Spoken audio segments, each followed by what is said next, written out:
Naannoo Amaaraatti magaalaan Dabra Maarqos magaalaa seena qabeettii akka biyyaatti dursitee qaroominaan wal argite fi saboota garaagaraan abdiin misoomaa fi guddinaa ishee duubatti deebi'eedha. Ministeerri muummee buufata xiyyaaraa mootii Taklaamaa magaalattii gara ammayyummaa si'aanaatti deebisuuf shoora olaanaa baatuu eebbisaniiru. ደብረ ማርቆስ በ1951 ዓ.ም በኢትዮጵያ ውስጥ ከነበሩ ሻል ካሉ 20 ከተሞች ተወዳድራ አንደኛ ወጣ ነበር።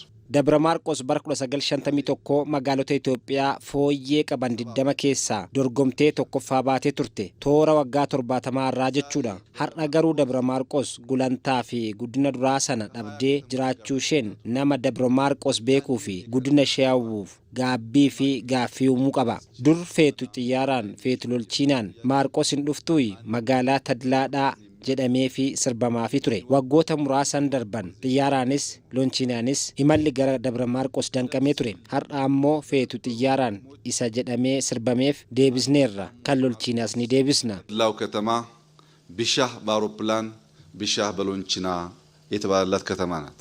አሁን ሎንቺናውም አውሮፕላኑ ላለቁት ጥቂት ዓመታት ችግር ሆኖ ነበር።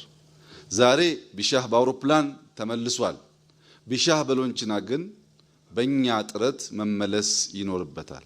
Ministeerri muummee sirna ibaarraa taasisa saniin shiftaawwan misoomaa fi nageenya uummataa danqaa jiran uummanni caasaa mootummaa faana hiriiree dhabamsiisuu akka qabu hubachiisaniiru. ደብረ ማርቆስ በወሎና በወለጋ መካከል ድልድይ ሆና ንግድን ሰውን ስታስተሳስር Dabra Maarqos Wallaggaa fi Walloo jidduutti akka riqichaa misoomaatti fayyadaa turte. Walitti hidhamiinsa daldalaa fi hariiroo hawaasaa uumaa turte. Guddina fullaasaa turte.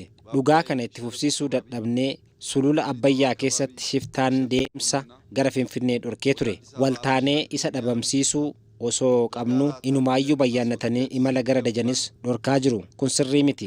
Shiftaa eessayyuu jiru waltaanee dhabamsiisuun nageenyaa fi misooma biyya keenyaa mirkaneessuu osoo qabnu inumaayyuu tokko tokkoon qe'ee keenyaa keessa deddeebi'aa namoonni nagaan bahanii galuuf rakkachaa jiru. Kun waan gaaffii namatti uumuu fi ta'uu hin qabnedha. Qaamolee karaa jireenya dileetti deebi'uu barbaadaniif harki araaraa mootummaa ammas banaa ta'uu siman. መንግስታችን ከህዝቡ ጋር በመተባበር ሊወያዩ ሊነጋገሩ ለፈለጉ ማንኛውም ሰዎች በር ክፍት ነው። mootummaan keenya uummata keenya waliin ta'ee warra mari'achuu barbaaduuf balballisaa banaadha. Harkii fi lapheen araara keenyaa akkuma diriiretti jira. Haa mari'annuu biyya keenya nagaa haa goonuu. Wanti irratti waliigaluu hin dandeenye yoo jiraate karaa nagaa fi karaa aadaa siyaasaa ammayyaa furuu ni danda'ama. Filmaanni sanaan alaa Itoophiyaa hin fayyadu. Amaara hin fayyadu.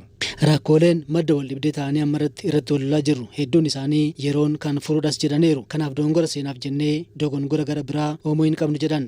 ጊዜ ለሚመልሰው ጉዳይ ትዕግስት ለሚመልሰው ጉዳይ waan yeroon deebisuu fi waan obsii fi tumsi deebisuuf jennee gargar bahuun walajjeesuunii fi barteen badaan aadaa keenya akka hin taane Itoophiyaa seena qabeettii akka hin miinen jedha. Biyyi teenya waan dhabde hin qabdu. Kan dhabde wal dhaga'uu fi wal kabajuu qofa. Seenaarra dhaabbannee gaarii fudhannee waan hafe sirreessinee ijoollee keenyaaf biyya fooyyee qabdu dabarsuudha kan qabnu. Kanaafuu waliin akka dhaabbannu kabaja guddaan imaanaan isiniin jedha. Buufatichi jiraatota magaalaa Dabra Maarqosii fi hawaasa naannawichaaf carraa hojii investimentii fi carraalee misoomaa biroo qabatee akka dhufee himameera.